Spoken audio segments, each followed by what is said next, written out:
Alhamdulillahirabbil alamin. No. Dawuh apa jan. Puji syukur kunjur ngarsane Gusti ingkang nyipta jagat ingkang wis paring kanikmatan kamulyan kesehatan barokah marang sedherek para titah. Ngono ya ya. Marambah makaping-kaping mligine ing kecamatan Babatan awake dhewe isih dipercaya isih ditresnani karo para warga masyarakat. Mula nganti makaping-kaping awake dhewe sowan dan Ponorogo khususing Babatan. Ya.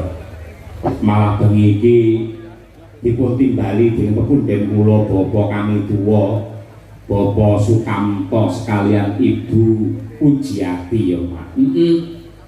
Ingkang enggak ana ing Karanggayam Trisana Babatan Ponorogo. Nggih. Ya ngene iki lho Nduk sing apik, Kyai Sembodo piyayi duwe tekad sing kenceng, duwe niat sing gembleng ya kaya Pak Sukamto iki. Ngono. Apapun yang terjadi yang pancen ngersaki ngurip-urip marang budaya, nguri-uri karo wayang, mbuh piye carane mesti ditindakake. Ya kok. Monggo jane daleme kene nuwun sewu halamane pamane nggih wayangan kuwi ya kurang cukup ya, Mak. Mulane palungguhan iki ya aneh to iki. Biasane ade wayangane siji ning lapangan, loro ning tengah dalan. Ning bengi iki awake dhewe ning tengah sawah. Iya. Muga-muga iki ya sawahe Pak Kamto dhewe. Muga upamane senes ning ya mesti ada jalinan silaturahim yang baik, tali kekadangan sing apik, wayangan ning sawah muga-muga dadi barokah. Allahumma amin. Mula nang kene iki kewan iki pirang-pirang iki. Masa endi sing nyamuk, endi sing kepik, endi sing apa, nganti ana sing nekat mlebu ning jero jarik. Ayo. Resikone dadi dalang ngono kuwi. Ora apa-apa. Ini ya kuwi lho kaya nekat mlebu. Maka lek dikukur ya saru, lek ora dikukur ya nekat ae dhewe. Ora apa-apa ya. Ora apa-apa. Iki sing tegese Bapak Sukamto iki patut minangka contoh, patut minangka tepa tuladha. Wis jarang nduk jaman saiki piyayi mantu, piyayi supitan atau sunatan iki nanggap wayang. Yen ning Ponorogo bersih desa isih subur kepareng wayangan ning endi wae. Iya. Nek piye duwe gawe racake yen nggenku kono biasane mung nanggap elektron. Ya, campur sari ringkes, yen sajake golek cumpan utawa golek ngirit meneh mung kaset. Ya, ngono kuwi. Ning ing atase panjenengane Bapak Sukamto nuwun sewu, kepareng wayangan mujudake hal sing sangat luar biasa. Muga-muga bisa nular marang para warga masyarakat liya-liyane sing kersa urip-urip budaya kaya wayang iki merga kaya sing tak aturake ngarep mau sing jenenge perkotaan instansi pemerintahan mbuh kantor-kantor dinas ngendi wae sing biyen di era orde baru kerep wayangan saiki ora ana sing wayangan alasane efisiensi anggaran ya to Pak Kamto ora kenal ki efisiensi pengiritan ora kenal Pak Kamto sing baku tetep wayangan pira regane yang mesti dibayar mergo untuk ya kuwi nyenengake warga masyarakat supaya paring pangestu panjurung marang teman-teman kekalih nenggih Roko Mas Bagus Arizal Anas ST karo Mbak Yuroro Dinda Malema RJK Kencana Ayu ST. Wah, sing wedok jenenge Duwowo kaya ngono. Bocah saiki kaya ngono ora apa-apa, Nduk, sing penting niate apik. Iya to. Aja kaya tanggaku kae. Pembi anak lanang siji Pak Joko jenenge Kacuk Santoso. Nah, enak, nyelu ya Cuk, Kacuk arep ndi Cuk ngono kuwi. Padha karo Bu Endang kae, duwe anak wedok siji jenenge Nunuk Indrawati. Jenenge anak apa ae boleh. Nek nganti iku kok dadi kecelakaan, ling ngucapke iki bingung. Upamane si Nunuk numpak sepeda motor kolor, terus si Kacuk numpak sepeda motor koetan ning prapatan ora ono banggune padha bantere, tabrakan bries ngono kuwi. Sapa kae sing tabrakan? Anu Nunuke Bu Endang ditabrak Kacuke Pak Joko. Lah ngene malah ora kepenak. Iya. Iki asmane teman-teman kekalih ya apik. Muga-muga iso nular ning liya-liyane. Monggo Pak, wayangan tur le wayangan utawi mirsani wayang, mangke putra-putrane diganti mirsani wayang. Ya, men bocah ngerti karo wayang sak kuwate. Yen cara aku mbiyen mesti sore iki turu dhisik, terus jam 3 digugah, terus nonton wayang nggih men muro kali gayeng-gayenge yen cara aku. Ya. Men ora kepaten ngobor wayang tetep ditresnani karo akeh, ora mergo aku seniman dalang. Terus wayang ben eksis aku ben payu ki ora. Wayang ini milik kita bersama, semua warga masyarakat mempunyai kewajiban untuk melestarikan. Ya, Pokok jaman sing wis kaya ngene lho Nduk, golek sandang pangan ki angel kaya ngene, pemerintah gawe kebijakan sosok yang malah bingungke masyarakat, gawe kebijakan malah gawe rekasane warga masyarakat ning tekad suci dari Bapak Sukamto untuk memberi hiburan dan mengangkat seni budaya wajib diacungi jempol. Tepuk tangan untuk Bapak Sukamto kami tua. Hebat, sangat luar biasa. Mundur kemanten utawa boyo manten ya Pak. Muga-muga kemanten kekalih pikantuk wahyune judu, keluarganipun sakinah mawaddah warahmah penuh dengan barokah, anane mung guyub rukun lan kagungan wujude katresnan minangka talining bebrayan, wujude putra kaya golek kencana sing bisa tata jama minangka penyambuni umur lan uga dalan kamulyane wong tuwa. Iya, ngono ya Pak. Mau Pak Kamto ya kepareng paring dawuh ngersakake lelagon. Larase slindro patete 9. Iya, Pak. Ngono kuwi. Assalamualaikum warahmatullahi wabarakatuh. Pak Dalang, waalaikumsalam. Nyuwun gendhe ngimpi dipun dawani angka kalih sesedeman kagem warga masyarakat Karanggayam Trisana selamat mirsani. Ya, saking Bapak Sukamto. Ugi ngaturaken sungkem bekti marang Ibu Nyai ing Pondok Pesantren Anur, Ibu Nyai Ismi sing biyen nate nimbali awake dhewe, mau malah kepareng utusan Cundaka sesuk-esuk bar wayangan awake dhewe supaya sowan ana ing Pondok Anur. Ngestake dawuh Ibu Ismi. Kaya ngono. Bu Kesi monggo diaturke Bu Kesi iki langgang ngimpi kemadhep karo katresnan. Iya, cocok karo temane bengi iki. Kuwi jan sindene ya seragame ya anyar. Jarike anyar, bayake anyar, lendange anyar. Apik kemenanan bos, kemenanan. Iya, muga-muga iso dadi Dewi Sri mengko sebelah iki pari. Ya. Oke, bapak-bapak mriku mboten gatel Pak Indang. Mboten nggih, tetep semangat nggih. Mugi-mugi mboten enten kodhok nggih. Mulai nganti enten kodhok mang tutuk kodoke loro malian. Nah iya, sing penting sehat selalu nggih Pak nggih.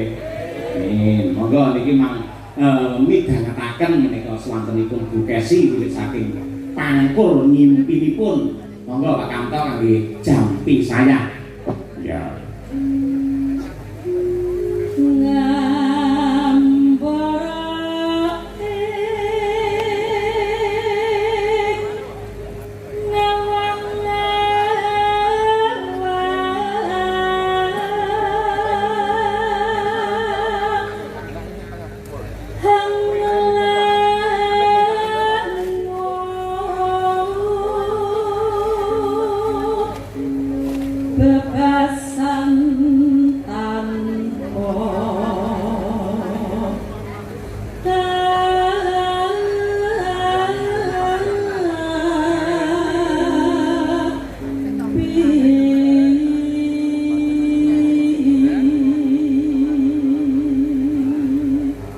Ugi kula dherekaken ngaturaken panuwun dumateng Pak Poyanto Lembah panjenengane sing kepareng ndherekake Bapak Sukamto nalika tindak ning gubuke dhewe Karanganyar. Nggih sinah nuwun Pak Yanto. Nggih. Bu.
dibukesi suarane si unggul ya Mak. Terus suarane landung. Mergo pancen diopeni olahragane ya ora keri. Ben landung ngono kuwi olahragane apa? Yen bukesi kuwi renang. Renang. Yen prei ning kolam renang kuwi ya. Ning dhek yen renang karo aku ki isin. Ya to. Ana sepatane nang tak imut dhek pas renang isin. Dadi pamane dhek renang ngono kae ya. Saku teko langsung sirahe didelekne ngono.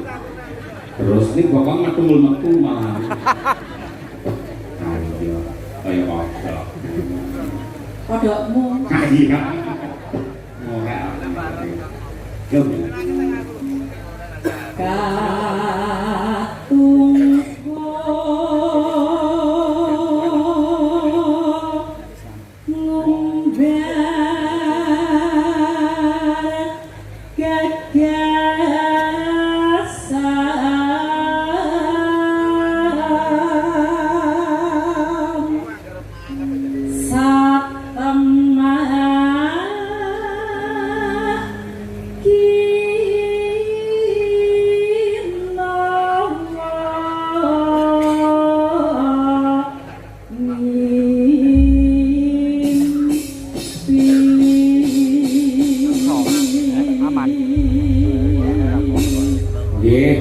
monggo sak langgamipun duke gelar pamayan. Yo.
sembah nuwun Bukesi lan ugi kadang-kadang madang karang sampun ngaturaken langgang mimpi pamundhut saking punden kula Bapa Sukamto. Iya, mugi-mugi saged kinarya jampining saya. Amin ya rabbal alamin. Aku ora ngira lho, Nduk, jebul ki ana bintang tamune. Bilane. Tiwas aku bingung. Ha iya. Ya kuwi Mas Klitik karo Mas Klutuk. Awan mau lak Mas Klutuk iki WA aku to. Mas, mangke napa kula temu jenengan? Mboten niku. Kula mboten ngejok jenengan. Mboten Ponorogo teng daerah Trisana niku. Sik tak telepon Pak Kamto, Pak. Jenengan napa ngejok Mas Klitik Klutuk? Nggih, Pak, dalang ngapunten dereng anu ngendika kalih jenengan. Oh, nggih mboten napa-napa. Iki ana bintang tamune. Ya, enteng iki penak iki. Kali rungokne to. Ha iya kok. Coba diaturake, lalang kekek tak bagus. Mas Klitik karo Mas Klutuk